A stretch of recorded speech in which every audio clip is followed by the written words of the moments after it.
यार एक बात बताओ, अगर आप किसी मैग्नेट को किसी कॉइल के पास लेकर जाओ और सडनली वहां पे बिजली बन जाए तो कैसा फील होगा? Magic, right? यही है इलेक्ट्रोमैग्नेटिक इंडक्शन का कमाल, जहां पे चेंजिंग मैग्नेटिक फ्लक्स से क्या प्रोड्यूस होता है? करंट प्रोड्यूस होता है। So hi everyone, welcome to back benchers physics. मेरा नाम है शिवांगी एंड आज हम करने वाले हैं इलेक्ट्रोमैग्नेटिक इंडक्शन। भाई ये बहुत मस्त चैप्टर है। ये चैप्टर बोर्ड एग्जाम में आपके 5 to 6 मार्क्स का आता है। इसमें से केस बेस्ड स्टडी भी आती है, इसमें से शॉर्ट आंसर भी आते हैं और इसमें से एमसीक्यू भी पूछे जाते हैं। तो बहुत इंपॉर्टेंट चैप्टर है, can not miss. And please video को एंड तक जरूर देखना। अगर आपने चैनल सब्सक्राइब नहीं किया है तो प्लीज सब्सक्राइब कर देना। And let's start a video. तो बेटा ये आपका सिलेबस है, please go through it once. बहुत ज्यादा कॉन्सेप्ट्स नहीं है इस चैप्टर के अंदर, बहुत लिमिटेड कॉन्सेप्ट है। जैसे फैराडे लॉ हो गया, लेंजेस लॉ, इंड्यूस ईएमएफ का कॉन्सेप्ट हम इलेक्ट्रोमैग्नेटिक इंडक्शन से स्टार्ट करते हैं। And mutual inductance, self inductance जो हम ऑल्टरनेटिंग करंट में भी पढ़ते हैं। तो इंपॉर्टेंट चैप्टर है क्योंकि आगे आने वाले बहुत चैप्टर का बेसिस है electromagnetic induction. So let's start a chapter. तो बेटा सबसे पहले ना हम इलेक्ट्रोमैग्नेटिक इंडक्शन की हिस्ट्री को स्टडी करते हैं कि किसी ने कैसे सोचा होगा कि इलेक्ट्रोमैग्नेटिक इंडक्शन करके भी कोई फिनोमिना होता है। आपको याद है क्लास 10th में आपने एक चैप्टर पढ़ा था मैग्नेटिक फील्ड वाला, जिसके अंदर आपने ये ऑर्स्टेड एक्सपेरिमेंट करके एक एक्सपेरिमेंट पढ़ा था, है ना? उसमें क्या बताया गया था कि इलेक्ट्रिक करंट मैग्नेटिक फील्ड को प्रोड्यूस करता है। वो तो दिया था ऑर्स्टेड ने, ठीक है। फिर 1831 में एक साइंटिस्ट आए फैराडे, उन्होंने कुछ एक्सपेरिमेंट्स किए और उन्होंने ये ऑब्जर्व किया कि सिर्फ करंट ही मैग्नेटिक फील्ड प्रोड्यूस नहीं करता, मैग्नेटिक फील्ड भी जब चेंज होती है कॉइल से तो वो क्या प्रोड्यूस करती है? इलेक्ट्रिक करंट प्रोड्यूस करती है, जिसको हम इंड्यूस्ड करंट कह देते हैं अब इस वाले चैप्टर में। तो कुछ नहीं हुआ, फैराडे ने कुछ एक्सपेरिमेंट्स कंडक्ट किए और उन्होंने ये बताया कि एक कॉइल में अगर मैग्नेटिक फील्ड चेंज हो रही है, मतलब फ्लक्स चेंज हो रहा है, तो वहां पे क्या प्रोड्यूस हो रहा है? इलेक्ट्रिक करंट, जिसको हम क्या बोलते हैं? Induced current. तो ये इसका हिस्ट्री है, इसको आगे हम पढ़ेंगे, एक बार देख लेते हैं। In 1820 Oersted discovered that electric current produces magnetic field. समझ गए? 1820 में ऑर्स्टेड ने बोला कि भाई जो इलेक्ट्रिक करंट होता है वो मैग्नेटिक फील्ड को प्रोड्यूस करता है ना? उसके बाद क्या एक क्वेश्चन अराइज हुआ कि कैन मैग्नेटिज्म प्रोड्यूस इलेक्ट्रिसिटी, के क्या ये दोनों आपस में इंटरलिंक्ड है ना? इसी से एक फिजिक्स की एक बहुत बड़ी ब्रांच निकल के आई जिसको हमने बोला इलेक्ट्रोमैग्नेटिक इंडक्शन, मतलब इलेक्ट्रिसिटी और मैग्नेटिज्म का फ्यूजन। इसी को ही हमने ईएमआई बोल दिया। तो फैराडे ने 1831 में ये डिस्कवर किया कि changing magnetic field can indeed produce an electric current and this phenomena is called electromagnetic induction. I hope we are very clear about that, because अभी हम आगे फैराडे के लॉ पढ़ने वाले हैं एंड फैराडे के एक्सपेरिमेंट पढ़ेंगे पहले कि उन्होंने क्या एक्सपेरिमेंट्स किए, कॉइल को मूव करा या मैग्नेट को मूव करा, जिससे उनको ये पता चला कि यहाँ पे तो क्या हो रहा है? करंट प्रोड्यूस हो रहा है। अभी आगे देखते हैं।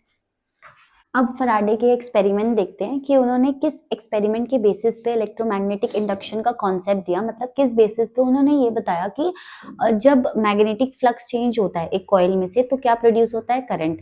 तो उन्होंने क्या किया, उन्होंने फर्स्ट एक्सपेरिमेंट यही है उनका कि मूविंग मैग्नेट एंड कॉइल, मतलब मैग्नेट मूव कर रहा है एंड कॉइल स्टेशनरी है एक जगह पे। तो उन्होंने सेटअप किया, उसमें 3 चीजें थी, एक कॉइल, मैग्नेट और एक गैल्वेनोमीटर। सबसे पहले आप ये याद करो कि गैल्वेनोमीटर क्या होता है। गैल्वेनोमीटर वो डिवाइस होता है जो क्या करता है? इलेक्ट्रिक करंट को डिटेक्ट करता है ना, कि सर्किट में करंट है या नहीं है। तो उन्होंने क्या किया, बिल्कुल ध्यान से सुनना मेरे एक एक वर्ड को क्योंकि बहुत ज्यादा इंपॉर्टेंट है। उन्होंने कॉइल ली और उन्होंने उस कॉइल को एक गैल्वेनोमीटर के साथ कनेक्ट कर दिया, है ना? अब जैसे ही इस कॉइल में कोई भी करंट आएगा तो गैल्वेनोमीटर की नीडल क्या करेगी? अगर आपने एक्सपेरिमेंट, अभी तक तो आप लैब जा ही चुके होंगे, है ना? आपके सारे एक्सपेरिमेंट्स भी हो गए होंगे। तो गैल्वेनोमीटर में नीडल होती है, वो जब करंट होता है ना सर्किट में तो वो क्या करती है? वो डिफ्लेक्ट करती है। आपने मीटर ब्रिज का एक्सपेरिमेंट किया होगा तो उसमें वो डिफ्लेक्ट करता था, हम नल पॉइंट कैलकुलेट करते हैं, है ना? तो क्या हुआ कि ये जो बार और एक बार मैग्नेट लिया, तो स्टेप नंबर 1 क्या था कि ये जो मैग्नेट है ना, ये मैग्नेट को इस कॉइल के पास लेकर गए। स्टेप नंबर 1 में हम मैग्नेट को कॉइल के पास लेकर गए। कॉइल तो हमारी स्टेशनरी है, मैग्नेट मूव कर सकता है। तो जब ये मैग्नेट इस कॉइल के पास में आया तो ये गैल्वेनोमीटर की नीडल क्या हुई? डिफ्लेक्ट हुई एक सर्टेन डायरेक्शन में। ऑल राइट, तो अगर डिफ्लेक्ट हुई तो क्या पता चला कि अरे हाँ, इसमें तो करंट प्रोड्यूस हो रहा है, राइट? फिर हमने क्या किया, इसको दूर ले गए या इसको रोक दिया तो वो जो डिफ्लेक्शन थी वो स्टॉप हो गई। डन। उसके बाद फैराडे ने क्या किया, उन्होंने ना इस मैग्नेट को इसके अंदर इंसर्ट कर दिया, ठीक है, इस कॉइल के अंदर इंसर्ट कर दिया, तो क्या हुआ, एक स्पेसिफिक डायरेक्शन में नीडल पूरी की पूरी क्या हो गई, डिफ्लेक्ट हो गई। एंड जैसे इस मैग्नेट को बाहर निकाला इस कॉइल में से, तो क्या हुआ, दूसरी डायरेक्शन में नीडल डिफ्लेक्ट हो गई। तो उन्होंने यहां से ये ऑब्जर्व किया कि अरे ये जो गैल्वेनोमीटर है इसकी नीडल जो डिफ्लेक्ट हो रही है, तो मतलब यहाँ पे कुछ ना कुछ तो लोचा है, यहाँ पे करंट प्रोड्यूस हो रहा है, जिसको उन्होंने बोला कि यहाँ पे इंड्यूस करंट प्रोड्यूस हो रहा है। तो इसकी ऑब्जर्वेशन है, ठीक है, फर्स्ट सेटअप आई थिंक आपको क्लियर है। इसके बाद इसकी ऑब्जर्वेशन में क्या है, देखो, when the magnet is moved towards the coil, galvanometer shows deflection, मतलब current is induced. Next step is when magnet is moved away from the coil, तो deflection opposite direction में होगी, and जब magnet को रोक दिया गया तो क्या हुआ, deflection stop हो गई।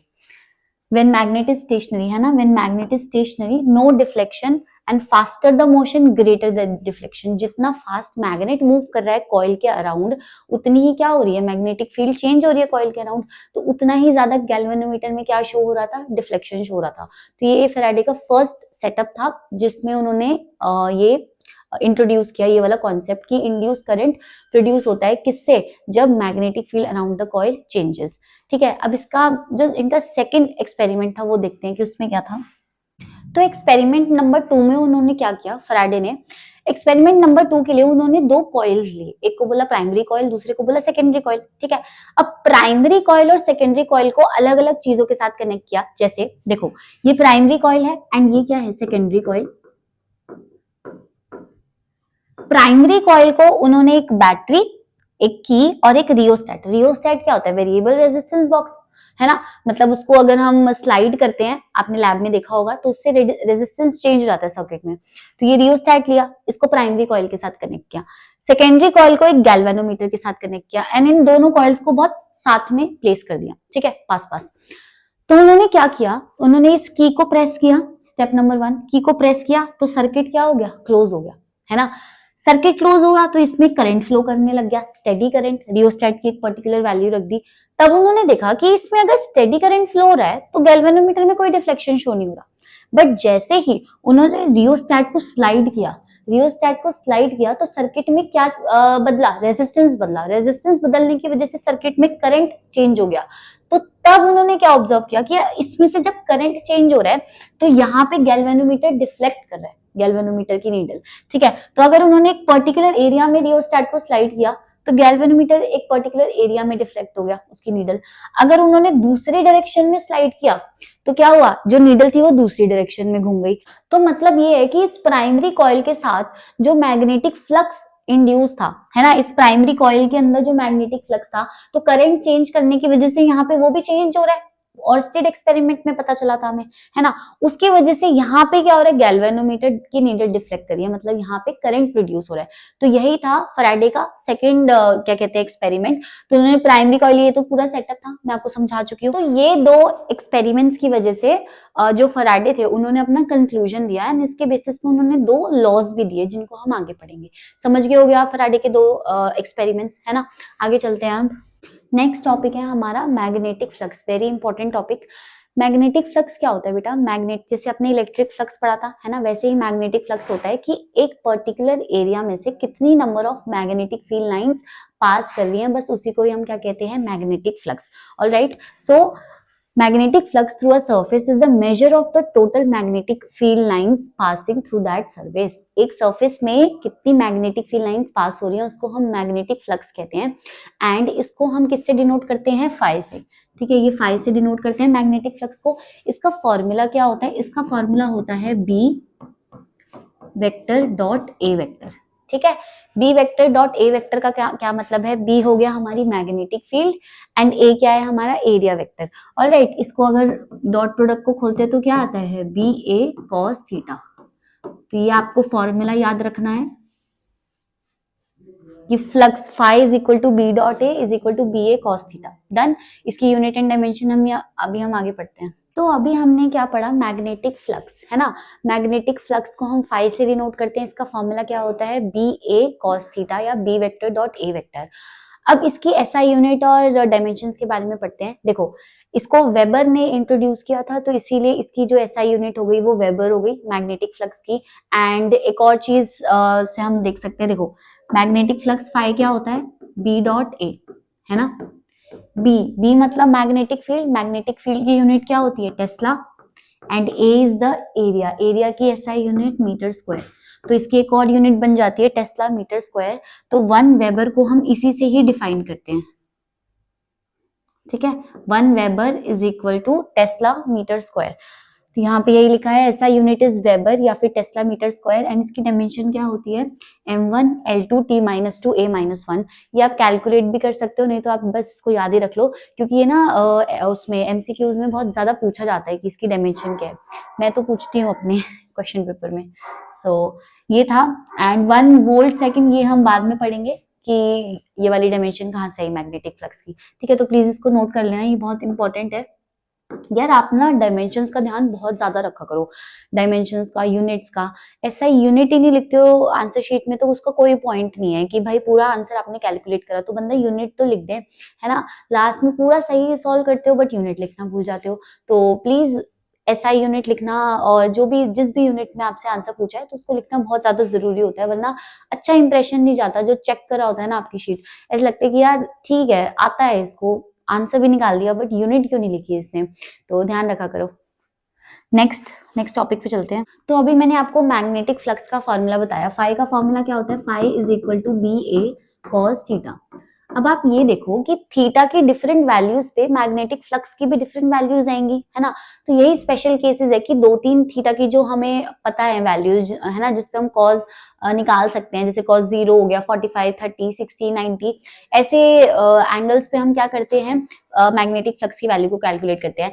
सबसे पहले हम 0 डिग्री पे कैलकुलेट करेंगे, तो मैं इसमें एक शीट ऐड कर देती हूँ। देखो फाई इज इक्वल टू क्या है, बी ए कॉस थीटा, है ना।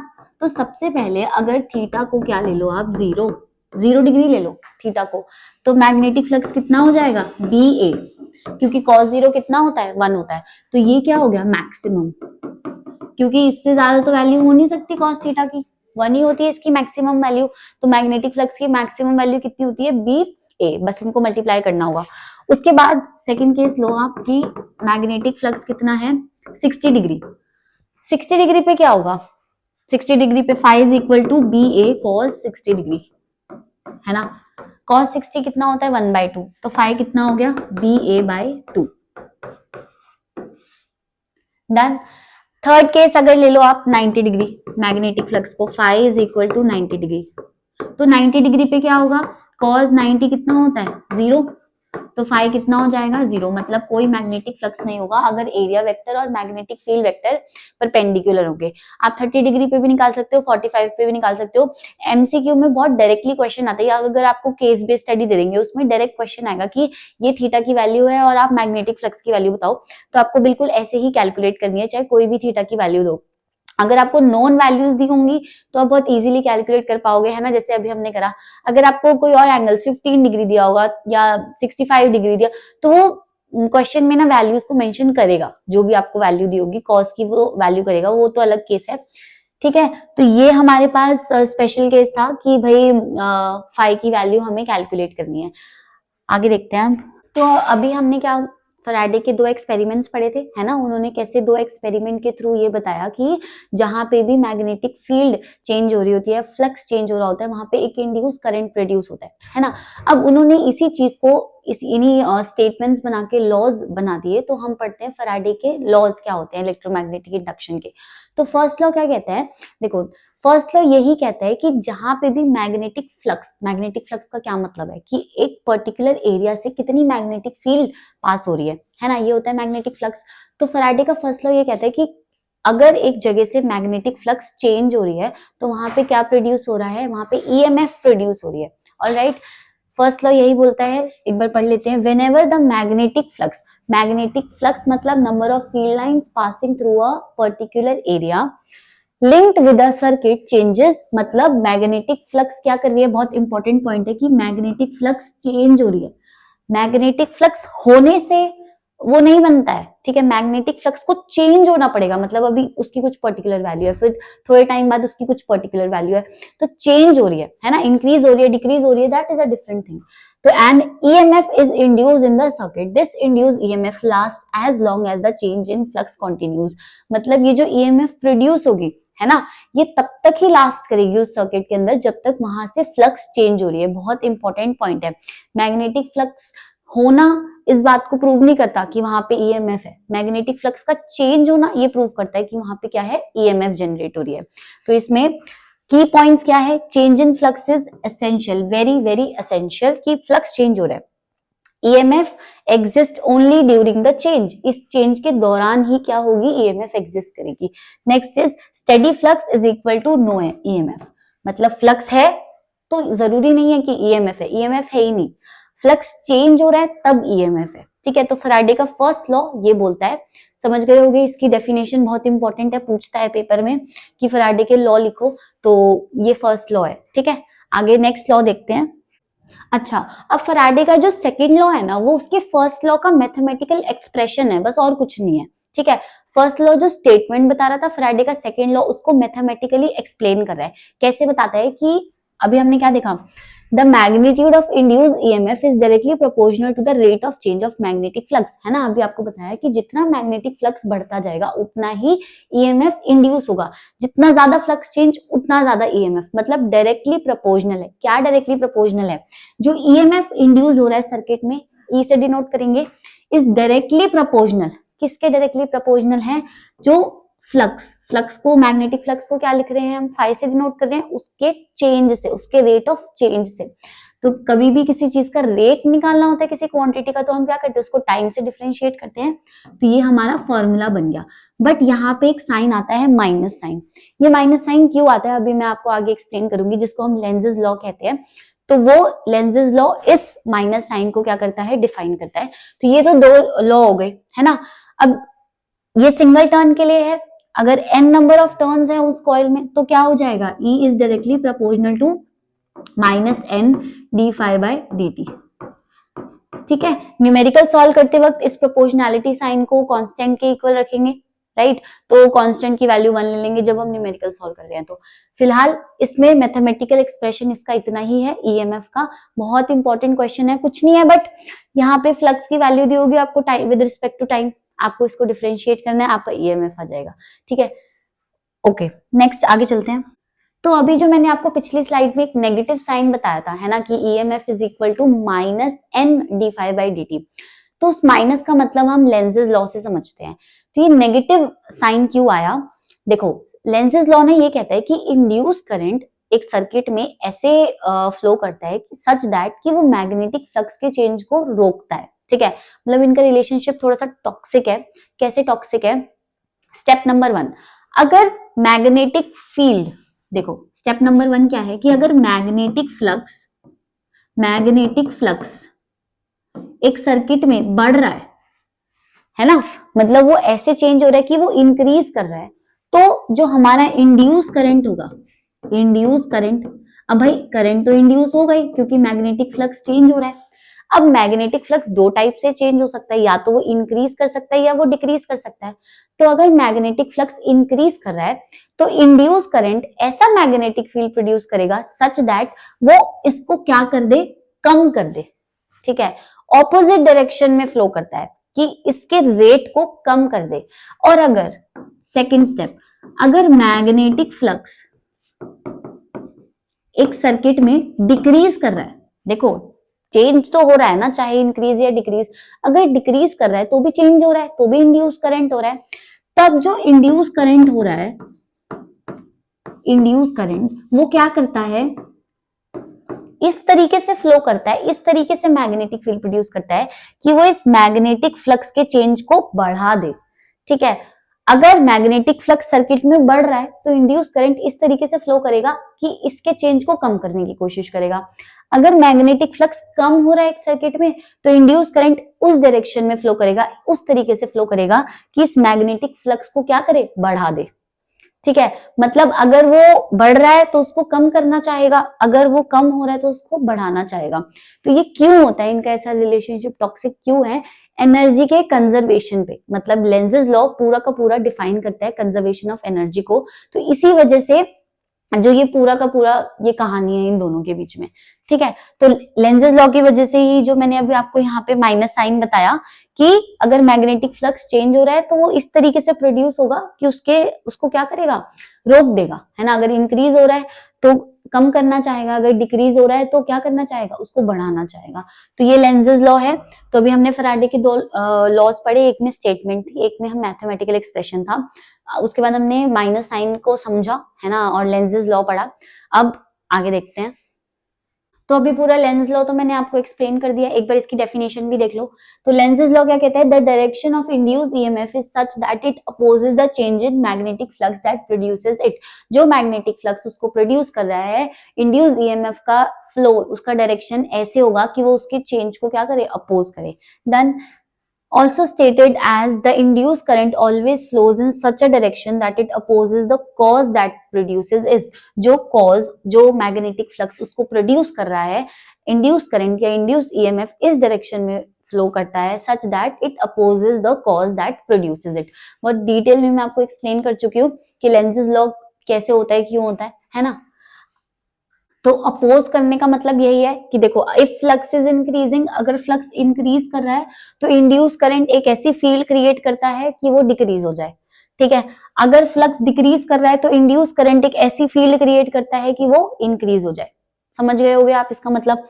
तो एनालॉजी क्या है कि न्यूटन का थर्ड लॉ, है ना, एक्शन और उसका ऑपोजिट रिएक्शन। रिएक्शन तो माइनस उल्टी साइड में होता है ना, ऑपोजिट डायरेक्शन में होता है।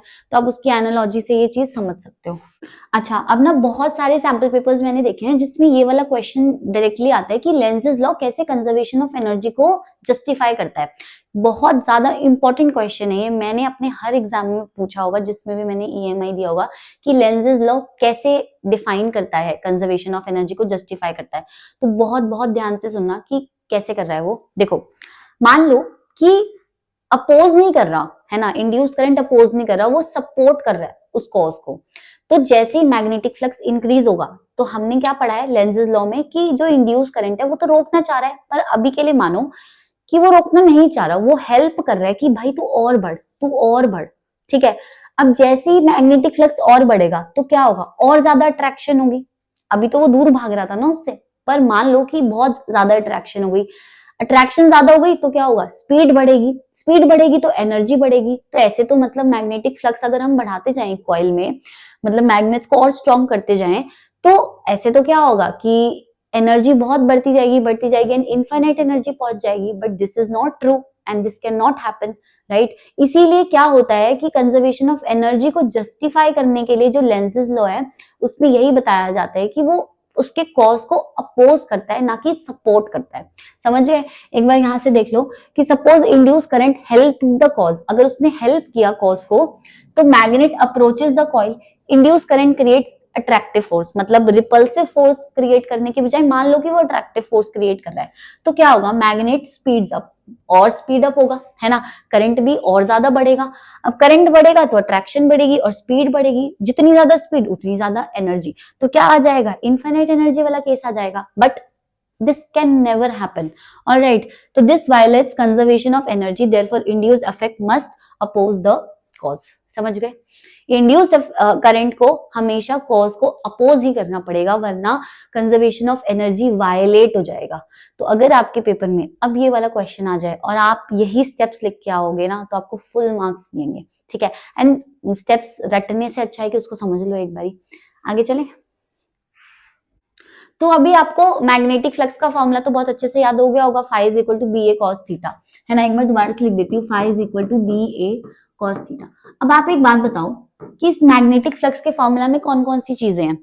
बी है, बी मतलब मैग्नेटिक फील्ड, है ना, बी मतलब मैग्नेटिक फील्ड है। और ए क्या है, एरिया। थीटा क्या है, ओरिएंटेशन या फिर एंगल बिटवीन बी एंड ए, है ना, ये है। तो तीन वेज क्या हो सकते हैं मैग्नेटिक फ्लक्स को चेंज करने से। अब भाई तीन चीजें हैं उसके फॉर्मूला में, तो इन तीन चीजों में से एक चीज को चेंज करोगे तो फाई तो ऑटोमेटिकली चेंज होगा, है ना। तो सबसे पहले मैग्नेटिक फ्लक्स को चेंज करेंगे, तो भी फाई चेंज होगा, एरिया को चेंज करेंगे तो भी, थीटा को चेंज करेंगे तो भी फाई चेंज होगा। अब मैग्नेटिक फील्ड को कैसे चेंज कर सकते हो आप? मैग्नेटिक फील्ड को इंक्रीज कर सकते हो या डिक्रीज कर सकते हो, है ना, या फिर कॉइल को इंसर्ट कर सकते हो या उसको बाहर ले जा सकते हो, तब भी मैग्नेटिक फील्ड चेंज हो जाएगी। एरिया को कैसे कर सकते हो चेंज? एरिया को ऐसे चेंज कर सकते हो कि कॉइल को इंक्रीज कर दो, मतलब कॉइल का साइज बढ़ा दो या उसके साइज को कम कर दो, तो एरिया चेंज हो जाएगा, है ना। थीटा मतलब ओरिएंटेशन, ओरिएंटेशन का मतलब है कि जो एंगल है मैग्नेटिक फील्ड और कॉइल के बीच में, एरिया वेक्टर के बीच में, उसको चेंज कर। लास्ट क्लास में मैंने आपको फैराडे लॉ पढ़ाए थे, है ना, उसमें फैराडे का जो सेकंड लॉ था वो मैथमेटिकल एक्सप्रेशन था। क्या कहता था वो मैथमेटिकल एक्सप्रेशन? कि EMF is equal to minus D phi by D T, यही कहता था। फाई होता था मैग्नेटिक फ्लक्स, है ना, तो इसका मतलब है कि the EMF generated, the EMF produce is directly proportional to the rate of change of magnetic flux, है ना। बट यहाँ पे एक माइनस साइन है। माइनस साइन किस चीज को इंडिकेट करता था? माइनस साइन उस चीज को इंडिकेट करता है कि अगर कॉइल में जो है करंट इंक्रीज हो रहा है ना, मैग्नेटिक फील्ड इंक्रीज हो रही है, तो एक ऐसा जो ईएमएफ जनरेट होगा कि वो उसके चेंज को अपोज करेगा। यही होता था नेगेटिव साइन का मतलब, जो लेंजेस लॉ बताता था, है ना। तो आज फर्स्ट टॉपिक है सेल्फ इंडक्टेंस। सेल्फ इंडक्टेंस में क्या होता है? एक ही कॉइल है, एक ही कॉइल की हम बात करेंगे, ठीक है। एक म्यूचुअल इंडक्टेंस भी होता है जो आगे पढ़ेंगे, उसमें हम दो कॉइल्स की बात करते हैं। तो सेल्फ इंडक्टेंस में एक कॉइल है। अब उस कॉइल में क्या हो रहा है? उस कॉइल के करंट को अगर हम बढ़ा रहे हैं, ठीक है, कॉइल के करंट को इंक्रीज कर रहे हैं, तो वो करंट में क्या होगा? वो प्रोड्यूस करेगा मैग्नेटिक फील्ड, जो कि ऑर्स्टेड एक्सपेरिमेंट कहता है ना। अब जब मैग्नेटिक फील्ड चेंज हो रही है, क्योंकि करंट चेंज हो रहा है तो मैग्नेटिक फील्ड भी चेंज हो रही है, मैग्नेटिक फ्लक्स चेंज हो रहा है, तो वो क्या जनरेट करता है? एक ईएमएफ जनरेट करता है। मतलब कॉइल खुद के अंदर ही एक ईएमएफ जनरेट करता है, बट ये ईएमएफ किस डायरेक्शन में होती है? Such that it opposes the cause that produces it. इसका मतलब ये है कि जो ईएमएफ जनरेट हो रही है मैग्नेटिक फील्ड की वजह से, है ना, वो कौन सी डायरेक्शन में जनरेट होगी? इस डायरेक्शन में कि अपोज करे करंट के चेंज को, ठीक है। अगर करंट इंक्रीज हो रहा है तो ईएमएफ उस डायरेक्शन में फ्लो करेगी सच दैट वो करंट को क्या कर दे? डिक्रीज कर दे। एंड अगर करंट डिक्रीज हो रहा है तो वो इस डायरेक्शन में फ्लो करेगी, ईएमएफ जनरेट होगी सच दैट वो करंट के चेंज को इंक्रीज कर दे, ठीक है। यही होता है हमारा सेल्फ इंडक्टेंस। एक बार देख लेते हैं।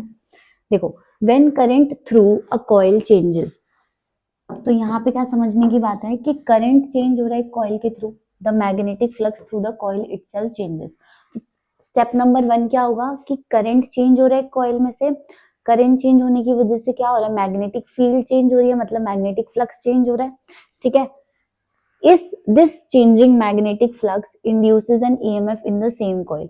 उसी कॉइल के अंदर जो ये चेंजिंग करंट है, वो मैग्नेटिक फ्लक्स जो चेंज हो रहा है वो क्या प्रोड्यूस करता है? एक ईएमएफ प्रोड्यूस करता है, ठीक है। This phenomena is called self induction and the property is called self inductance. इसी फिनोमिना को क्या कहते हैं? सेल्फ इंडक्शन, मतलब खुद में ही इंडक्शन, खुद में ही ईएमएफ जनरेट करना, इसी को क्या बोलते हैं हम? Self induction. एंड अभी जो हम पढ़ेंगे आगे उसको बोलेंगे सेल्फ इंडक्टेंस। की आइडिया क्या है? A coil opposes change in its own current, मतलब खुद में ही, कॉइल के खुद के अंदर ही जो करंट चेंज हो रहा है वो उसको क्या करती है? अपोज करती है ईएमएफ जनरेट करके, ठीक है। तो ये पूरी कहानी है सेल्फ इंडक्शन की। अब एक और चीज देखते हैं, इसका मैथमेटिकल एक्सप्रेशन क्या कहता है। देखो, self inductance L is defined as the magnitude. अब हम पहले कैसे पढ़ते हैं, यहाँ पे देखो मैथमेटिकल फॉर्म, जो ये चेंज इन मैग्नेटिक फ्लक्स है ये डायरेक्टली प्रोपोर्शनल होता है करंट के, है ना। अब भाई जितना करंट इंक्रीज करेगा मैग्नेटिक फ्लक्स भी उतना ज्यादा इंक्रीज करेगा। अब इस प्रोपोर्शनैलिटी कांस्टेंट को हटाते हैं तो फाई इज इक्वल टू के साथ क्या आता है? एक constant which is L I, and इस एल को हम क्या बोलते हैं? इस एल को हम बोलते हैं सेल्फ इंडक्टेंस, ठीक है। तो यहाँ पे यही लिखा है कि phi is directly proportional to I and phi is equal to L I. अगर एन नंबर ऑफ टर्न्स हैं तो ध्यान रखना एन यहाँ पे नहीं आएगा, एन यहाँ पे आएगा, ठीक है। गलती कर देते हैं न्यूमेरिकल्स में कि अगर एन नंबर ऑफ टर्न्स है तो हम एन को यहाँ पे मल्टीप्लाई कर देते हैं, नहीं, एन नंबर ऑफ टर्न्स के लिए एन फाई के साथ आता है, N phi is equal to L आई,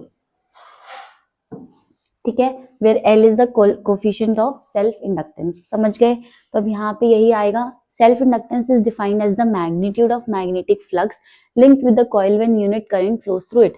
तो अगर आपने ये फॉर्मूला निकाला phi is equal to L I, L का फॉर्मूला क्या आएगा, phi is equal to L is equal to phi by I. अब अगर I की वैल्यू को 1 ले लें तो क्या होगा यहाँ पे, L किसके इक्वल आ जाएगा, मैग्नेटिक फ्लक्स के। तो यही लिखा हुआ है कि self inductance is defined as the magnitude of magnetic flux when unit current flows through it. अगर करंट यूनिट है मतलब 1 है उसकी वैल्यू, तो L किसके इक्वल हो जाएगा, मैग्नेटिक फ्लक्स के इक्वल हो जाएगा।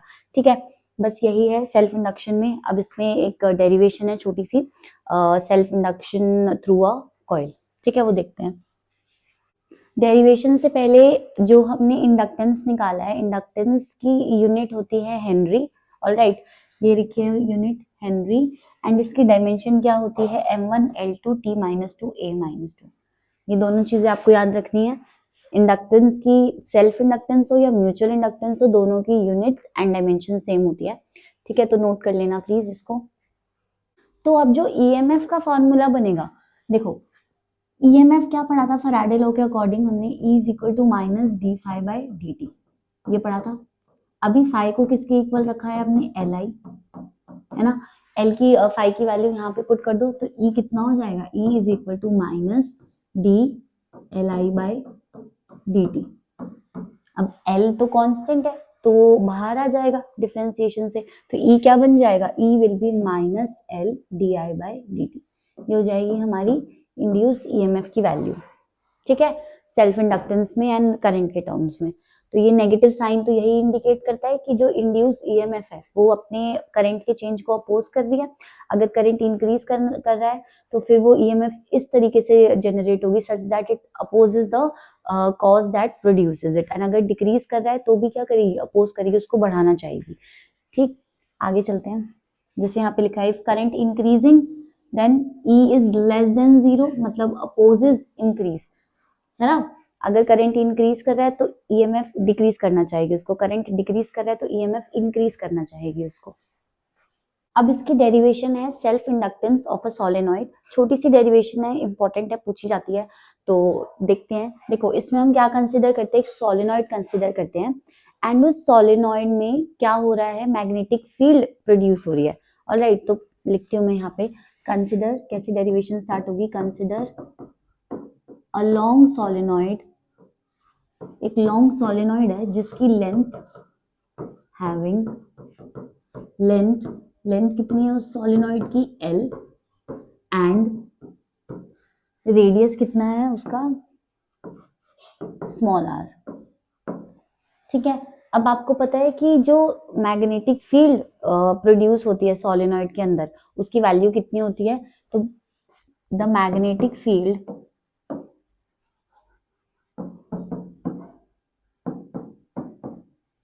इनसाइड द सोलेनॉइड, सोलेनॉइड के अंदर मैग्नेटिक फील्ड क्या होगी, इसकी वैल्यू होती है B is equal to mu naught N I. ठीक है, ये याद रखनी है कि मैग्नेटिक फील्ड सोलेनॉइड के अंदर कितनी होती है, B is equal to mu naught N I. इसका डायग्राम भी अगर बनाना है तो बना लो, कुछ नहीं है, बस एक लॉन्ग सोलेनॉइड है, इसको एक बैटरी के साथ कनेक्ट कर दिया, सेल के साथ, इसमें करंट फ्लो कर रहा है आई।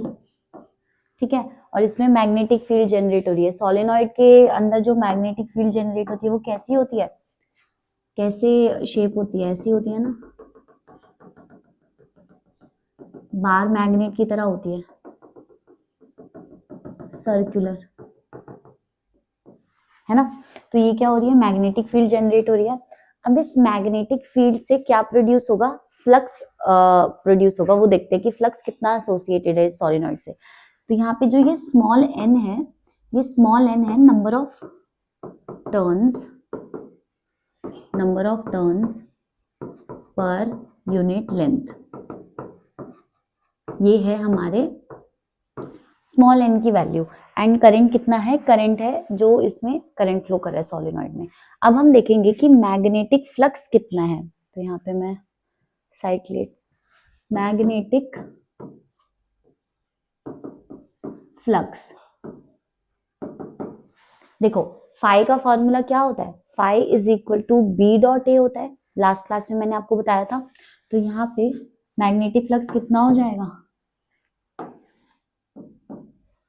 बी ए, है ना, और बी क्या था हमारा, mu naught N I A, ठीक है।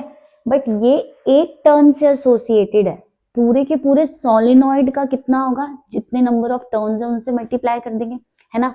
तो यहाँ पे टोटल मैग्नेटिक फ्लक्स जो आएगा, टोटल मैग्नेटिक फ्लक्स एसोसिएटेड, समझ रहे हो ना आपकी, ये एक टर्न का मैग्नेटिक फ्लक्स है।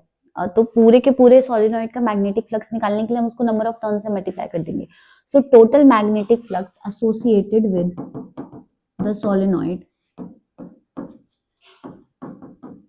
कितना होगा, फाई इज इक्वल टू, ये जो ये निकाला है म्यू नॉट एन आई ए, इसको किससे मल्टीप्लाई करना पड़ेगा, एन, कैपिटल एन से, है ना, where capital N is equal to number of turns. और कैपिटल एन को स्मॉल एन के टर्म्स में कैसे लिखेंगे, देखो अगर सोलेनॉइड की लेंथ एल है यहाँ पे, अगर इसकी लेंथ कितनी है एल, है ना, और पर यूनिट लेंथ, मतलब पर यूनिट लेंथ में स्मॉल एन टर्न्स हैं, तो टोटल लेंथ एल में कितने टर्न्स होंगे, N will be small N into L. यहाँ पे ये कितना है, ये एक पर यूनिट लेंथ का टर्न है, और ये कितनी है, टोटल लेंथ, तो पूरे के पूरे सोलेनॉइड में जितने टर्न्स हैं वो आ जाएंगे। तो यहाँ पे पुट कर देते हैं इसकी value, phi is equal to mu naught N I A, और कैपिटल एन को क्या लिखेंगे, एन एल, तो phi is equal to mu naught N square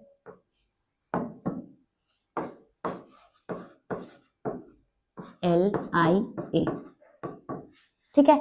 अब यहाँ पे देखो, अभी मैंने आपको सेल्फ इंडक्शन का फॉर्मूला बताया, सेल्फ इंडक्शन का क्या फॉर्मूला बताया आपको, कि phi is equal to L I होता है ना, as phi is equal to L I. But अभी हमने फाई पीछे क्या निकाला, mu naught N square L A I, यही निकाला है, देखो mu naught N square L A I. Compare करो इन दोनों इक्वेशन को, इन दोनों को जब कंपेयर करेंगे तो यहाँ पे आई है, यहाँ पे भी आई है, ये फाई है, ये फाई है, तो जो बाकी बचा हुआ टर्म है वो क्या हो जाएगा हमारा, वो हमारा हो जाएगा कैपिटल एल, मतलब सेल्फ इंडक्टेंस। तो यहाँ पे क्या लिखना पड़ेगा कि ऑन कंपेयरिंग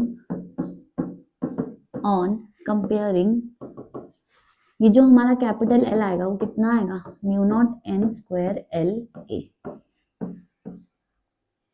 ये हो गई हमारी किसकी वैल्यू, सेल्फ इंडक्टेंस की वैल्यू। इसको कैपिटल एन के टर्म्स में लिख दो, कैपिटल एन के टर्म्स में क्या आएगा, L is equal to mu naught, इसकी जगह ये था ना हमारा, N is equal to N L, N की जगह कैपिटल N बाई एल हो जाएगा, पुट कर दो, तो N square L A by L square, L से एल कैंसिल, तो कितना बन जाएगा, L mu naught N square A upon L.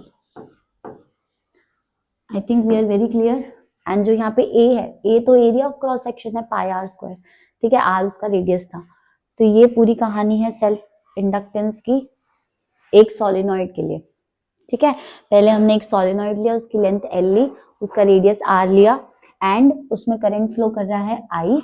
यहाँ पे जो मैग्नेटिक फील्ड जनरेट हो रही है वो म्यू नॉट एन आई है, इससे एसोसिएटेड हमने क्या निकाला, एक मैग्नेटिक फ्लक्स निकाला पर यूनिट लेंथ में, तो mu naught N I A.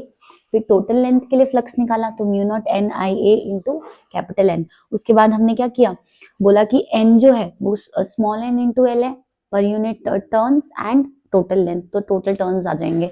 फिर क्या किया हमने, यहाँ पे इसकी वैल्यू पुट कर दी, एन को एन से मल्टीप्लाई किया, तो phi is equal to L I, यह फॉर्मूला हमें पता है सेल्फ इंडक्टेंस का होता है।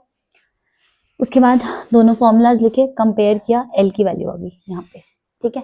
तो दोनों के टर्म्स में आ गई, स्मॉल एन के और कैपिटल एन के टर्म्स में। इसके बाहर आपसे कुछ नहीं पूछता है, एल की यूनिट पूछेगा, हेनरी होती है, उसकी डायमेंशन पूछेगा, और आपसे ईएमएफ का फॉर्मूला पूछ लेगा, is equal to minus L D I by D T, ठीक है। ये तो हम एसी में भी यूज करते हैं, ऑल्टरनेटिंग करंट में, एंड ये वाली डेरिवेशन पूछेगा आपसे, ठीक है। इसके बाद म्यूचुअल इंडक्टेंस है, वो देख लेते हैं, उसकी एक डेरिवेशन है, चलो। उससे पहले यहाँ पे ये देखो कि जो L है वो किस किस चीजों पे डिपेंड कर रही है, सेल्फ इंडक्टेंस। तो स्मॉल n पे डिपेंड कर रहा है, एरिया पे और करंट पे डिपेंड कर रहा है ना। L is directly proportional to n square, मतलब अगर टर्न्स डबल कर देंगे तो L सेल्फ इंडक्टेंस हमारी कितनी हो जाएगी, 4 टाइम्स हो जाएगी, है ना। एरिया क्या है, L is directly proportional to, जितना ज्यादा एरिया होगा उतनी ही ज्यादा क्या होगी, सेल्फ इंडक्टेंस होगी। तो ये 4-5 चीजें हैं जिसपे हमारा सेल्फ इंडक्टेंस डिपेंड करता है। आगे चलते हैं। तो नेक्स्ट टॉपिक है हमारा म्यूचुअल इंडक्टेंस, है ना। म्यूचुअल इंडक्शन समझते हैं पहले क्या होता है। देखो इसके अंदर 2 कॉइल्स की जरूरत होती है। एक कॉइल में अगर हम करंट चेंज करते हैं तो दूसरे कॉइल में ईएमएफ जनरेट होता है, यही होता है हमारा म्यूचुअल इंडक्शन। सेल्फ इंडक्शन में क्या था कि उसी कॉइल में ही करंट चेंज हो रहा है, उसी कॉइल में ही ईएमएफ जनरेट हो रही है, बट इसमें 2 कॉइल्स हैं। एक में, किसी भी एक कॉइल में अगर हम करंट चेंज कर रहे हैं तो दूसरे कॉइल में क्या हो रहा है, ईएमएफ जनरेट हो रही है। एक बार डेफिनेशन देख लेते हैं इसकी। When current in one coil changes, it produces a changing magnetic flux which links a nearby coil. This induces an EMF in the second coil and this phenomena is called mutual induction. समझ गए। अब यहाँ पे भी क्या होता है बेटा, जो मैग्नेटिक फ्लक्स होता है वो डायरेक्टली प्रोपोर्शनल होता है करंट के, ठीक है। अब इसको हटाते प्रोपोर्शनैलिटी साइन को, तो उधर क्या आता था सेल्फ इंडक्शन में L, यहाँ पे क्या आता है M, तो ये क्या हो जाएगा Mi, where M is the mutual inductance and इसकी यूनिट भी कितनी होती है, इसकी यूनिट होती है हेनरी, है ना। डायमेंशन और यूनिट दोनों की M और L की सेम होती है। तो ये हमारा म्यूचुअल इंडक्टेंस हो गया। अब इसमें क्या है, म्यूचुअल इंडक्टेंस को अगर हम डिफाइन करेंगे तो वो phi by I हो जाएगा, है ना। अब यहाँ पे देखो, mutual inductance between 2 coil is defined as the magnetic flux. ये मैग्नेटिक फ्लक्स ही है। अगर हम करंट को यूनिट करंट कर दे तो ये हमारा M क्या है, phi के इक्वल ही है ना। तो ये क्या हो गया हमारा मैग्नेटिक म्यूचुअल इंडक्टेंस। डन। इसकी अब एक छोटी सी डेरिवेशन है वो देख लेते हैं। देखो ये मैथमेटिकल फॉर्मूला बाद में करेंगे। म्यूचुअल इंडक्टेंस ऑफ 2 सोलेनॉइड्स, इसमें हम क्या कंसीडर करते हैं, इसमें हम 2 सोलेनॉइड्स कंसीडर करते हैं, S1 एंड S2, ठीक है। दोनों सोलेनॉइड्स की लेंथ सेम है, नंबर ऑफ टर्न्स अलग है, रेडियस अलग है, ठीक है। तो यहाँ पे देखो 2 सोलेनॉइड्स हैं S1 एंड S2, ठीक। दोनों की लेंथ सेम है, नंबर ऑफ टर्न्स दोनों के अलग हैं, रेडियस अलग है दोनों के, ठीक। तो consider 2 solenoids having same length L, N1 N2 R1 R2। अब हम क्या करते हैं, दोनों में से किसी एक सोलेनॉइड में टाइम वेरिंग करंट को इंट्रोड्यूस करते हैं, मतलब ऐसा करंट जो टाइम के साथ चेंज हो रहा है। करंट टाइम के साथ चेंज होगा तभी तो वहां पे मैग्नेटिक फ्लक्स जनरेट होगी, है ना। तो यहाँ पे सबसे पहले हम I2 में क्या करते हैं, टाइम वेरिंग करंट देते हैं। तो क्या लिखा है यहाँ पे देखो, let us introduce a time varying current in S2। Solenoid 2 में हमने टाइम वेरिंग करंट दिया। अब यहाँ पे जो मैग्नेटिक फील्ड हुई, मैग्नेटिक फील्ड सोलेनॉइड की कितनी होती है, म्यू नॉट एन आई, यही होती है। तो म्यू नॉट एन आई जनरेट हो गई यहाँ पे हमारी सेकंड सोलेनॉइड में। तो B2 is equal to mu naught N2 I2। Small n होते हैं number of turns per unit length and capital N क्या होता है, टोटल नंबर ऑफ टर्न्स। तो टोटल मैग्नेटिक फ्लक्स कितना होगा बेटा, मैग्नेटिक फ्लक्स का फॉर्मूला कितना होता था, BA total number of turns के लिए तो BAN हो जाएगा मैग्नेटिक फ्लक्स। अब ध्यान से समझना, जो B है वो तो सेकंड वाले का है, क्योंकि सेकंड वाले में मैग्नेटिक जो है ये प्रोड्यूस हो रहा है मैग्नेटिक फील्ड। एरिया फर्स्ट वाले का आएगा एंड नंबर ऑफ टर्न्स भी किसके आएंगे, फर्स्ट वाले के, क्योंकि फर्स्ट वाले में जनरेट हो रही है। बट जो मैग्नेटिक फील्ड है ये तो सेकंड वाले में प्रोड्यूस हो रही है ना, फ्लक्स फर्स्ट वाले में जनरेट हो रही है, इसलिए हमने दोनों area and number of turns first का लिखा। तो यहाँ पे B2 की वैल्यू पुट कर दी, यहाँ पे म्यू नॉट N2 I2, यहाँ से A1 N1 यहाँ से, ठीक है। अब N1 total number of turns है, इसको हम स्मॉल n के टर्म्स में कैसे लिख सकते हैं, N1L, समझ गए। तो यहाँ पे क्या आ गया, N1L पुट कर दिया, N1 से N2 को मल्टीप्लाई कर दिया यहाँ पे, ठीक है। सबको एक साथ लिख दिया। अब ध्यान से सुनो, जो अभी हमने M का फॉर्मूला निकाला वो क्या निकाला, phi by I। अब phi देखो, अभी हम क्या निकाल रहे हैं कि म्यूचुअल इंडक्टेंस फर्स्ट वाले में सेकंड वाले की वजह से, in the first coil due to second coil. phi by I magnetic flux किस में प्रोड्यूस हो रहा है, फर्स्ट वाले में, कौन से करंट की वजह से, सेकंड वाले सोलेनॉइड में जो करंट है उसकी वजह से, इसलिए यहाँ पे 2 लिखा है, ऊपर 1 लिखा है, कंफ्यूज नहीं होना है इस चीज में। यहाँ पे phi की वैल्यू पुट कर दी, I2 से I2 कैंसिल हो गया, तो जो बाकी बचा वो क्या बचा, M12 is equal to mu naught N1 N2 A1 L। अगर आपको यहाँ पे M21 निकालना है, मतलब अगर हम टाइम वेरिंग करंट फर्स्ट वाले सोलेनॉइड में दे दें एंड सेकंड वाले में म्यूचुअल इंडक्टेंस निकालें तो सब पूरा का पूरा फॉर्मूला सेम रहेगा, बस यहाँ पे A1 की जगह क्या हो जाएगा, A2 हो जाएगा इसमें। ठीक है, बस और तो कुछ नहीं है इस वाले में। तो ये म्यूचुअल इंडक्टेंस भी हमारा magnetic flux linked with the coil, magnetic flux phi की वैल्यू दी है कितनी, phi is equal to time के टर्म्स में phi is equal to 8t square plus 5t plus 7। Okay, the value of EMF induced in the coil at t is equal to 4 seconds. EMF की value अपने को calculate करनी है। तो EMF और magnetic flux कैसे related होता है, कौन सा फॉर्मूला यूज होगा यहाँ पे, EMF is equal to D phi by D T. यहाँ पे माइनस साइन भी आता है ना, बट आंसर में कहीं पे भी माइनस नहीं है, तो अभी आप क्या ले लो इसका मॉड्यूलस, मतलब बस मैग्नीट्यूड ही पूछा है हमसे। तो बस कुछ नहीं, फ्लक्स को डिफरेंशिएट करेंगे टाइम के साथ एंड EMF की वैल्यू कैलकुलेट कर लेंगे। सो यहाँ पे E विल बी माइनस, या माइनस तो हटाई दो फिर इससे यहाँ से, तो D बाई डी टी है ना, फाइव की वैल्यू पुट करो 8t square plus 5t plus 7। ये हमें कहाँ पे कैलकुलेट करनी है, t इज इक्वल टू कितना गिवन है, 4 सेकेंड्स, 4 पे डन है। डिफरेंशिएट करो इसको, E इज इक्वल टू यहाँ पे कितना हो जाएगा 16t प्लस 5 है ना, 7 का तो 0 हो जाएगा। ये कब कैलकुलेट करनी है, t is equal to 4, t की वैल्यू 4 पुट कर दो। So E is equal to 16 4 plus 5। 16 को 4 से मल्टीप्लाई करोगे तो कितना आएगा 64 प्लस 5, तो कितनी वैल्यू आ गई 69 वोल्ट्स। ठीक है, तो यहाँ पे देख लो option number D is the correct answer. कुछ नहीं करना, EMF एंड मैग्नेटिक फ्लक्स को लिंक करना है आपस में विद दिस फॉर्मूला की EMF is equal to minus D phi by D T, और कुछ नहीं है इस क्वेश्चन में। आगे हम एक क्वेश्चन और देखेंगे जिसके अंदर हम करंट भी निकालेंगे। ठीक है, तो पहले आप EMF वाला करो, फिर करंट भी कैसे निकालते हैं वो भी सिखाऊंगी मैं आपको। नेक्स्ट क्वेश्चन पे चलते हैं। Magnetic flux link with the close coil varies with time as, हमको मैग्नेटिक फ्लक्स की वैल्यू दी है कितनी, phi is equal to time के टर्म्स में दिया है 5t square plus 4t minus 2। Alright, magnetic flux को टाइम के टर्म्स में दिया है। If the resistance of the circuit is 14 ohm, मतलब हमको और क्या गिवन है, resistance is 14 ohm, the magnitude of induce current in the coil at t is equal to 1 second. Time t is equal to 1 second है, तब किसकी value पूछी है, करंट की वैल्यू पूछी है अपने से, मतलब I पूछा है। तो कैसे करेंगे इसको सॉल्व, देखो सबसे पहले हम फैराडे लॉ का न्यूमेरिकल एक्सप्रेशन लिखेंगे। क्या कहता है वो कि EMF, इसको मैं दूसरे कलर से लिखती हूँ, फॉर्मूला क्या यूज कर रहे हैं, that EMF is equal to D phi by D T.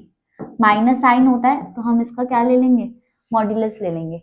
Done, तो EMF की वैल्यू कैलकुलेट करते हैं, इसका डिफरेंशिएशन करेंगे, E इज इक्वल टू क्या हो जाएगा, minus D by D T. 5 की वैल्यू को यहाँ पे रख दो, 5t square plus 4t minus 2। Done, इसका डिफरेंशिएशन करेंगे तो क्या आएगा, E इज इक्वल टू, देखो ये माइनस तो हटाई दो इसको, तो ये बन जाएगा 10t प्लस 4। डिफरेंशिएशन आपको आता होगा, आई होप सो। एंड ये हमें कब निकालना है, when time is equal to 1 second. तो EMF की वैल्यू कितनी आ गई, E इज इक्वल टू 10, यहाँ 1 रख दो, प्लस 4 इज इक्वल टू 14। ठीक है, बट हमसे EMF तो पूछा नहीं है क्वेश्चन में, हमसे क्या पूछा है, हमसे करंट पूछा है।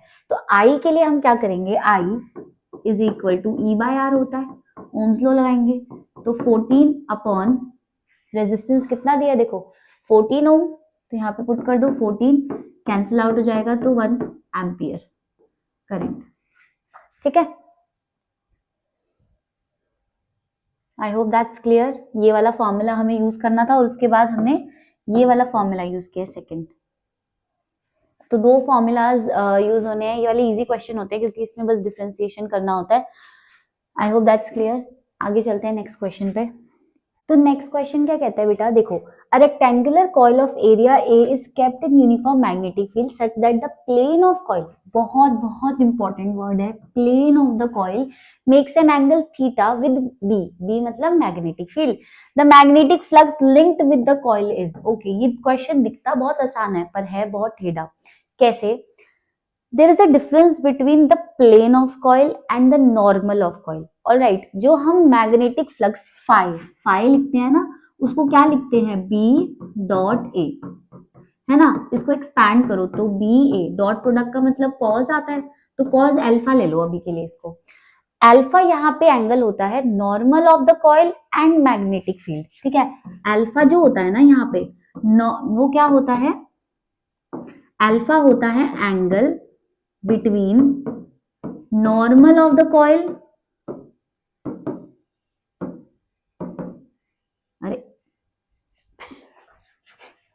and one second, magnetic field। But अपने को यहाँ क्वेश्चन में प्लेन ऑफ द कॉइल और मैग्नेटिक फील्ड के बीच में एंगल दे रखा है। देखो प्लेन और नॉर्मल के बीच में क्या डिफरेंस होता है, ये है हमारा प्लेन ऑफ कॉइल जहां पे हमारा करंट फ्लो कर रहा है, ठीक है, ये मान लो एक कॉइल है तो ये इसका प्लेन है ना। नॉर्मल क्या होगा, नॉर्मल होगा जो यहाँ से परपेंडिकुलर लाइन ड्रॉ करी जाएगी। तो जब हम मैग्नेटिक फ्लक्स को कैलकुलेट करने की बात करते हैं तो जो एंगल अल्फा होता है वो नॉर्मल ऑफ द कॉइल और मैग्नेटिक फील्ड के बीच में होता है, बट यहाँ पे अपने को plane of the coil and magnetic field का एंगल दिया है। तो इसको कैसे कैलकुलेट करेंगे, theta plane of the coil and magnetic field का एंगल है, आपको अल्फा निकालने के लिए क्या करना पड़ता है, 90 माइनस थीटा, ये करना पड़ता है, ठीक है। जितना अगर आपको प्लेन और मैग्नेटिक फील्ड का एंगल दिया ना तो नॉर्मल निकालने के लिए आप उसको 90 में से माइनस कर दो थीटा को। तो यहाँ पे देखो पुट करो इसको, कितना आ जाएगा, 5 will be B A cos 90 minus theta, and cos 90 minus theta कितना होता है, साइन थीटा। तो यहाँ पे बहुत इजीली आंसर टिक करके आ सकते थे कि बी ए कॉस थीटा हो जाएगा, बट आंसर क्या है यहाँ पे, B A sine theta is the correct answer. I hope that's clear. There is a difference between the plane of coil and normal of coil, है ना। Magnetic flux के बीच में जो एंगल यूज हो रहा है वो क्या है, वो है normal of the coil and magnetic field के बीच में। डन, तो उसको 90 माइनस थीटा करके कैलकुलेट कर सकते हैं।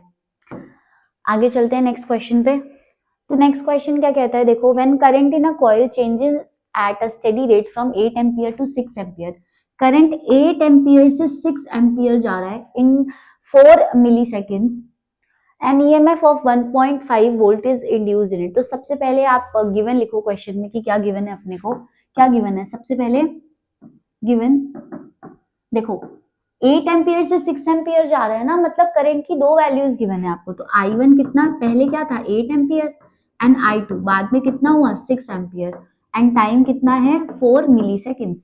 मिली सेकेंड्स को सेकेंड में कन्वर्ट करने के लिए आपको क्या करना पड़ता है, 10 की पावर -3 से मल्टीप्लाई करना पड़ता है, तो ये सेकेंड्स में आ जाएगा। एंड ईएमएफ ऑफ 1.5, ई की वैल्यू कितनी गिवन है 1.5 volts. Done. Value of self inductance, self inductance होता है L, इसकी यूनिट होती है हेनरी। म्यूचुअल इंडक्टेंस होता है M एंड इसकी यूनिट होती है हेनरी, ठीक है। यूनिट दोनों की सेम होती है, डायमेंशन भी सेम होती है, बट यहाँ पे जो फॉर्मूला है सेल्फ इंडक्टेंस का वो कैसे कैलकुलेट करेंगे इसकी वैल्यू, तो आपने को एक फॉर्मूला यूज करना है which is EMF is equal to L di/dt। ये फॉर्मूला पढ़ा है हमने, है ना। L क्या है यहाँ पे सेल्फ इंडक्टेंस, DI क्या है change in current, and DT क्या है टाइम जिसमें वो चेंज हुआ करंट में, एंड E क्या है हमारा EMF। सारी वैल्यूज गिवन है, सिर्फ एक वैल्यू गिवन नहीं है L की, तो इस फॉर्मूला में पुट करो और वैल्यू निकालो फटाफट से। तो यहाँ पे देखो सबसे पहले E is equal to 1.5 put किया, यहाँ पे L अपने को कैलकुलेट करना है, L को L रखा, DI मतलब है चेंज इन करंट। चेंज कैसे निकालेंगे, 8 में से 6 को माइनस कर दो तो 2, तो ये आ गया हमारे पास चेंज, ठीक है। इसको माइनस में नहीं लेना है चेंज को, क्योंकि पहले ज्यादा था बाद में कम है, तो पॉजिटिव साइन के साथ ही करंट की चेंज को निकालेंगे। एंड यहाँ पे dt कितना है 4 × 10⁻³ डन। एल कैलकुलेट कर लो, तो एल कितना आएगा, क्रॉस मल्टीप्लाई करो, यहाँ पे इसको लेके जाओ, ये कैंसिल 2 से, 1.5 into 2 into 10 to the power -3, L will be 1.5 को 2 से मल्टीप्लाई करेंगे तो कितना आएगा 3, 10 की पावर -3 का मतलब मिली, और इसकी यूनिट क्या होती है हेनरी, हेनरी को कैसे लिखते हैं एच से, तो हमारा सेल्फ इंडक्टेंस कितना आ गया 3 मिली हेनरी। कौन सा ऑप्शन करेक्ट है, ऑप्शन नंबर सी। ये वाला फॉर्मूला आपको ध्यान रखना था कि E is equal to L D I by D t. I hope that's very clear, है ना। यहाँ पे अगर आप dt निकालोगे, di निकालोगे तो कितना आएगा 8 - 6 विच इज 2 एम्पियर। बाकी सब तो यहाँ पे मैंने लिख ही दिया है। Done, let's move on to the next question. अब ये वाला क्वेश्चन देखते हैं। ये वाला क्वेश्चन बहुत ही इंटरेस्टिंग क्वेश्चन है, ठीक है। इसका फर्स्ट पार्ट थोड़ा सा डेरिवेशन है, तो प्लीज ध्यान से सुनना कि कैसे किया इसको। To concentric circular coils of radii R1 and R2, दो कॉन्सेंट्रिक कॉइल्स हैं, एक का रेडियस है R1 और एक का रेडियस कितना है R2, ठीक है। कॉन्सेंट्रिक का मतलब क्या होता है कि एक ही सेंटर है, बस रेडियस जो है एक का ग्रेटर है एक का लेस है। Are place coaxially with their centres coinciding, if current I passed through the outer coil, obtain the expression for mutual inductance of the arrangement। अच्छा, अब क्या कर रहे हैं हम, आउटर कॉइल में करंट दे रहे हैं, ठीक है। तो इनर कॉइल में फ्लक्स जनरेट होगा और उसका क्या निकालना है, हमें म्यूचुअल इंडक्टेंस निकालना है। तो कैसे निकालेंगे, प्लीज ध्यान से समझना है इसको। एक बार मैं इसका डायग्राम बना देती हूँ। वैसे इसके डायग्राम में कुछ नहीं है, एक आउटर कॉइल है, एक इनर कॉइल है, इसका रेडियस है R1, ठीक है, एंड आउटर कॉइल का रेडियस है R2, इसके अंदर करंट फ्लो कर रहा है I, बस इतना ही डायग्राम है। अब मेन बात क्या है कि इस करंट की वजह से मैग्नेटिक फील्ड जनरेट होगी, ठीक है। इस करंट की वजह से मैग्नेटिक फील्ड होगी। आपने 4th चैप्टर में ये पढ़ा होगा कि जब सर्कुलर कॉइल होता है तो उसके सेंटर पे कितनी मैग्नेटिक फील्ड होती है, μ0I/2R, ये होती है। तो अगर ये वाला कॉइल है नंबर 1 एंड ये कॉइल है नंबर 2, है ना, तो कॉइल नंबर 2 की वजह से सेंटर पे मैग्नेटिक फील्ड जनरेट होगी। अब उस सेंटर पे तो एक और सर्कल लाई कर रहा है, तो इसके अंदर फ्लक्स बनेगा और इसी के अंदर हम क्या कैलकुलेट करेंगे, म्यूचुअल इंडक्टेंस कैलकुलेट करेंगे। तो सबसे पहले ध्यान से सुनो, जो सेकंड वाले कॉइल की वजह से सेंटर पे मैग्नेटिक फ्लक्स जनरेट होगी वो कितनी होगी, μ0I उसमें करंट फ्लो कर रहा है अपॉन 2R2। सेकेंड वाले रेडियस को ही लेंगे ना, क्योंकि उतने ही एरिया की में जो करंट फ्लो कर रहा है उस सर्कल में, उसी की वजह से तो सेंटर पे मैग्नेटिक फील्ड जनरेट हो रही है।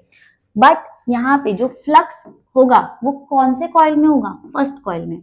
एंड फ्लक्स का फॉर्मूला क्या होता है बेटा, फ्लक्स होता है phi = BA, magnetic field into area. तो यहाँ पे B, कौन सा B है, B1 या B2, B2, क्योंकि सेकेंड वाले कॉइल की वजह से मैग्नेटिक फील्ड जनरेट हो रही है। एंड एरिया किसमें कैलकुलेट करना चाह रहे हैं हम, मैग्नेटिक फ्लक्स, ये फर्स्ट वाले में कैलकुलेट करना चाह रहे हैं ना मैग्नेटिक फ्लक्स, तो एरिया किसका होगा, 1 का। समझ गए। यहाँ पे B2 की वैल्यू पुट करो, μ0I/2R2, एंड एरिया फर्स्ट वाले का तो कितना हो जाएगा, सर्कल है तो πr1², ठीक है। ये हो गया हमारा φ1। इसको थोड़ा और सॉल्व करके लिख देते हैं, तो φ1 = μ0I पाई, या फिर I को पीछे करो, μ0πr1² अपॉन 2R2I, ठीक है। अब म्यूचुअल इंडक्टेंस, अगर आपने मेरी थ्योरी वाली क्लास देखी तो मैंने आपको उसमें मैग्नेटिक फ्लक्स का म्यूचुअल इंडक्टेंस के साथ रिलेशनशिप बताया है। वो क्या होता है कि phi = mi, ये होता है, ठीक है। कंपेयर करो आप दोनों को, यहाँ पे भी फ्लक्स है, वहां पे भी phi है, यहाँ पे भी करंट है, यहाँ पे भी करंट है, तो m कितना हो जाएगा, सो कंपेयरिंग m हो जाएगा, म्यूचुअल इंडक्टेंस ये तो निकालने के लिए बोला है, μ0πr1² अपॉन 2R2, ये क्या हो गया हमारा म्यूचुअल इंडक्टेंस, ठीक है। तो फर्स्ट पार्ट में आपसे यही पूछा था, है ना, निकाल लिया है हमने। अब सेकंड पार्ट में आपसे क्या बोला है, देखो, the current in a solenoid decreases, ये ए पार्ट का आंसर था। The current in a solenoid decreases steadily from 6 milliampere to 2 milliampere in 50 milliseconds. 6 milliampere से 2 मिलीएम्पियर पे करंट डिक्रीज हो रहा है इन 50 मिलीसेकंड्स, टाइम दे रखा है। If an average EMF of 0.4 volt is induced, find the self inductance of the solenoid. Okay, तो self inductance और EMF, ये सेल्फ म्यूचुअल इंडक्टेंस और फ्लक्स के बीच में तो रिलेशनशिप था। अब सेल्फ इंडक्टेंस और ईएमएफ के बीच में क्या रिलेशनशिप होता है, देखो हमें पता है कि जो ईएमएफ होती है वो होता है L D I by D T. ठीक है, ये वाला फॉर्मूला आपको याद रखना है। इससे रिलेटेड हमने क्वेश्चन भी करा है एक सॉल्व, तो आपको पता चल गया होगा कि अब हम कैसे करेंगे। चेंज इन करंट निकालेंगे, फिर क्या करेंगे, टाइम पीरियड की वैल्यू पुट करेंगे एंड ईएमएफ की वैल्यू पुट करेंगे एंड एल कैलकुलेट करेंगे। तो सबसे पहले डी आई कैलकुलेट करते हैं। देखो डी आई क्या होगा, I1 माइनस I2। फर्स्ट वाला करंट कितना गिवन है, 6 milli ampere to 2 milli ampere, 6 minus 2 है ना, कितना हो जाएगा 4 मिली एम्पियर, तो 4 इंटू 10 की पावर माइनस 3 एम्पियर। ठीक है, उसके बाद अपने को क्या निकालना है, dt। टाइम पीरियड कितना गिवन है, 50 millisecond and EMF is 0.4, 50 milliseconds. Milliseconds को सेकेंड में कैसे करेंगे, 10 की पावर माइनस 3 से मल्टीप्लाई करके, एंड ईएमएफ कितना गिवन है 0.4। सारी वैल्यूज को यहाँ पे पुट कर दो एंड एल की वैल्यू को कैलकुलेट करो, तो ई यहाँ पे क्या हो जाएगा 0.4 is equal to L as it is हमें कैलकुलेट करना है, d I will be 4 into 10 to the power minus 3 upon d t will be 50 into 10 to the power minus 3। ठीक है, 10 की पावर माइनस 3 से 10 की पावर माइनस 3 कैंसिल हो गया। यहाँ पे देखो 4/10 हो जाएगा, ये 4 से 4 कैंसिल हो गया, ये 10 से ये 50 का 0 कैंसिल हो गया, तो इधर जाएगा, तो L will be 5 and L की यूनिट क्या होती है, हेनरी। तो हमारी सेल्फ इंडक्टेंस कितनी आ गई, 5 Henry. I hope that's clear. कुछ नहीं था इसमें, बस ये वाला फॉर्मूला याद रखना था। ठीक है, एंड ये फर्स्ट पार्ट की छोटी सी एक डेरिवेशन थी, देख लेना, कोई डाउट हो तो पूछ लेना मुझसे। चले नेक्स्ट क्वेश्चन पे। सो नेक्स्ट क्वेश्चन क्या कहता है बेटा, next question is define self inductance of a coil, write its SI unit and explain the role of negative sign in its expression. ये प्योर थ्योरी वाला क्वेश्चन है। तो आपको मैंने सेल्फ इंडक्शन पढ़ाया है। सेल्फ इंडक्शन मैंने आपको क्या बताया कि जब एक कॉइल में करंट, मतलब इसमें ना एक ही कॉइल चाहिए होती है सेल्फ इंडक्शन में, तो एक कॉइल में जब करंट चेंज हो रहा है तो उसी कॉइल में ही ईएमएफ इंड्यूस हो रही है। इसी फिनोमिना को हम क्या कहते हैं, सेल्फ इंडक्शन कहते हैं। इसकी एसआई यूनिट सेल्फ इंडक्टेंस की कितनी होती है, हेनरी होती है। एंड नेगेटिव साइन क्या होता है ये मैं आपको बताती हूँ। देखो तो सेल्फ इंडक्टेंस यही हो जाएगा कि the producing the phenomena of producing induce EMF in a coil when a current changes through it. Alright, and इसमें फ्लक्स, जो मैग्नेटिक फ्लक्स होता है ये डायरेक्टली प्रोपोर्शनल टू आई होता है करंट। तो फाई जब प्रोपोर्शनैलिटी साइन हटाते हैं तो इज इक्वल टू के साथ एल आई आता है। एल यहाँ पे होता है सेल्फ इंडक्टेंस जो इन्होंने पूछा है, एंड इसकी यूनिट क्या होती है, हेनरी, ये भी इन्होंने पूछी है यहाँ पे। Explain the role of negative sign. बेटा नेगेटिव साइन हमेशा लेंजेस लॉ से कनेक्टेड होता है, एंड नेगेटिव साइन इसीलिए आता है फॉर्मूला में क्योंकि देखो जब करंट चेंज हो रहा होता है ना, तो वो इस तरीके से इंड्यूस ईएमएफ होती है कि उस चेंज को रोके। Alright, it opposes the cause that produces it. जब भी एक कॉइल में अगर करंट बढ़ रहा है तो इंड्यूस ईएमएफ इस तरीके से जनरेट होगी कि उसके चेंज को कम करे। अगर वो बढ़ रहा है तो उसे कम करेगी, एंड अगर वो कम हो रहा है चेंज तो उसको बढ़ाना चाहेगी। ये लेंजेस लॉ कहता है। तो जो माइनस साइन आता है वो फॉर्मूला कौन सा है जिसमें माइनस साइन आता है, वो ये है कि EMF is equal to minus D phi by D t. And जब हम यहाँ पे फाई की वैल्यू पुट करते हैं minus D by D T, तो यहाँ एल आई आ जाता है, एंड एल यहाँ से बाहर जाएगा तो क्या हो जाएगा, minus L D I by D T. तो जो माइनस साइन की बात कर रहा है वो इस माइनस साइन की बात कर रहा है। ठीक है, तो इसीलिए ही आता है कि जो इंड्यूस ईएमएफ होती है वो हमेशा अपोज करती है उस कॉज को जिसने उसको प्रोड्यूस किया। अगर ये चेंज ऑफ करंट इंक्रीज करेगा तो ये माइनस साइन की वजह से वो डिक्रीज करने लग जाएगी इंड्यूस ईएमएफ, है ना। अगर ये चेंज क्या करेगा, डिक्रीज करेगा, तो ये नेगेटिव और नेगेटिव मिलकर ईएमएफ को और ज्यादा बना देंगे।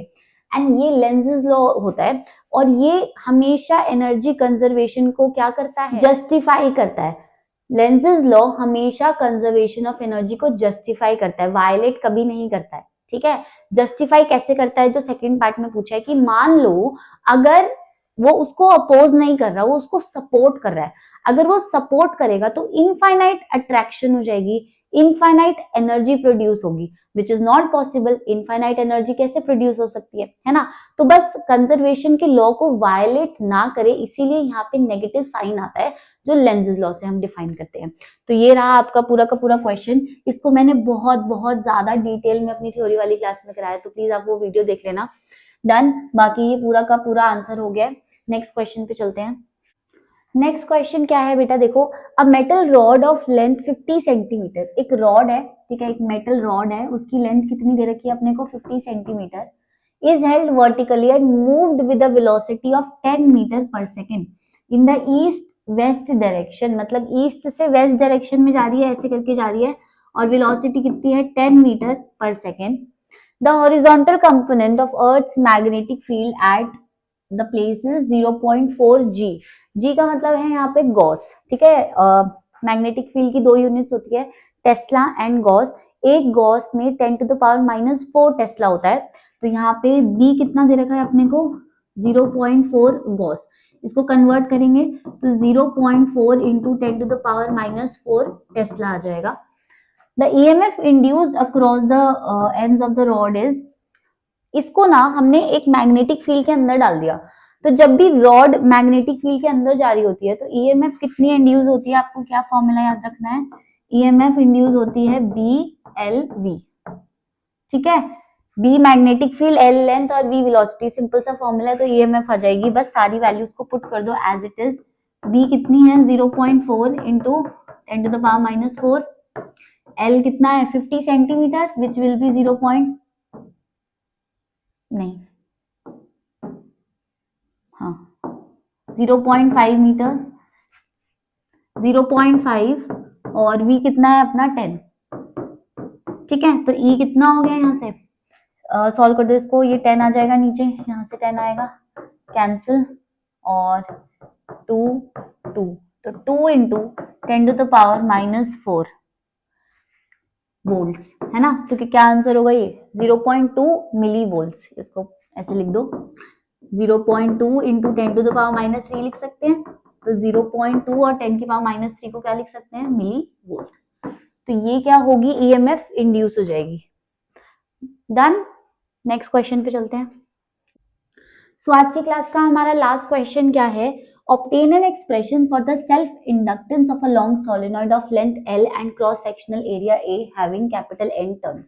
हमको सेल्फ इंडक्टेंस का फॉर्मूला निकालना है, ठीक है, एक सोलेनॉइड के लिए। इसकी डेरिवेशन वैसे तो मैंने करा दी अपने लेक्चर वाले पार्ट में, बट एक बार रिवाइज कर लेते हैं। तो सबसे पहले एक सोलेनॉइड कंसीडर करते हैं, ठीक है, इसको एक बैटरी के साथ या सेल के साथ कनेक्ट कर दिया, इसमें करंट फ्लो कर रहा है I, इसकी लेंथ कितनी है L, alright, area of cross section A and number of turns total कितने हैं, कैपिटल N। डन। तो जब यहाँ सोलेनॉइड में करंट फ्लो करेगा तो यहाँ पे मैग्नेटिक फील्ड प्रोड्यूस होगी, तो मैग्नेटिक फील्ड B की वैल्यू कितनी होगी, म्यू नॉट NI। भाई सोलेनॉइड में तो B is equal to mu naught NI ही मैग्नेटिक फील्ड फ्लो करती है। डन। एंड इसकी शेप कैसी होती है, सर्कुलर होती है, जस्ट लाइक अ बार मैग्नेट। तो यहाँ पे जब ये मैग्नेटिक फील्ड जनरेट होगी तो यहाँ से यहाँ पे क्या प्रोड्यूस होगा, फ्लक्स प्रोड्यूस होगा 5। अब फ्लक्स का फॉर्मूला क्या होता है बेटा, फ्लक्स होता है BA, magnetic field into area, है ना। एंड टोटल मैग्नेटिक फ्लक्स क्या होगा, BAN। ये जो स्मॉल n है ना, यहाँ पे ये स्मॉल n है number of turns per unit length, मतलब एक यूनिट लेंथ में कितने टर्न्स हैं, ये है हमारा स्मॉल n। कैपिटल N कितना है, कैपिटल N है टोटल नंबर ऑफ टर्न्स। अब आप खुद ही रिलेशनशिप बताओ इसके बीच में, small n and capital N में। देखो, अगर एक छोटी सी लेंथ में, मतलब पर यूनिट लेंथ में नंबर ऑफ टर्न्स है स्मॉल n, तो पूरे के पूरे टोटल लेंथ में कितने टर्न्स होंगे, कैपिटल N। तो इसको कैसे लिख सकते हैं, n is equal to n into L, ये लिख सकते हैं, ठीक है। अब यहाँ पे 5 इज इक्वल टू B की वैल्यू पुट करो mu naught NI A, N की वैल्यू पुट करो NL, ठीक है। वैसे तो हमें कैपिटल N के टर्म्स में आंसर चाहिए, तो इसको भी N ही रहने दो। डन। यहाँ पे स्मॉल n की वैल्यू पुट करते हैं, क्या वैल्यू है स्मॉल n की, n into L, so phi is equal to mu naught, small n क्या हो जाएगा, capital N by L, I A N N, ठीक है। तो अब इसको सॉल्व कर दो, म्यू नॉट n से n मल्टीप्लाई होगा तो n स्क्वायर ए आई और एल, ठीक है। अब यहाँ से तो मैग्नेटिक फ्लक्स आया बेटा, यहाँ से हम सेल्फ इंडक्टेंस कैसे कैलकुलेट करेंगे, तो magnetic flux and self inductance का फॉर्मूला होता है phi is equal to L I. अब दोनों इक्वेशंस को कंपेयर करो, यहाँ पे फाई है, यहाँ पे फाई है, यहाँ आई है, यहाँ आई है, तो बची हुई क्वांटिटी क्या हो गई, एल हो गई, विच इज मैग्नेटिक फ्लक्स। तो L is equal to self inductance आ गया mu naught N square A by L, ठीक है। अगर आपको स्मॉल n के टर्म्स में पूछेगा तो यहाँ पे कैपिटल N की value small n into L put कर देना, नहीं तो ये वाला आंसर सफिशिएंट है। सो ये हमने सेल्फ इंडक्टेंस की डेरिवेशन कर ली, एक बार प्लीज रिवाइज करने के लिए म्यूचुअल इंडक्टेंस भी कर लेना। एंड अगर वीडियो पसंद आया तो please like share and subscribe. Also बहुत जल्दी मिलते हैं नेक्स्ट वीडियो में नेक्स्ट चैप्टर के साथ। So all the best for your preparation and thank you.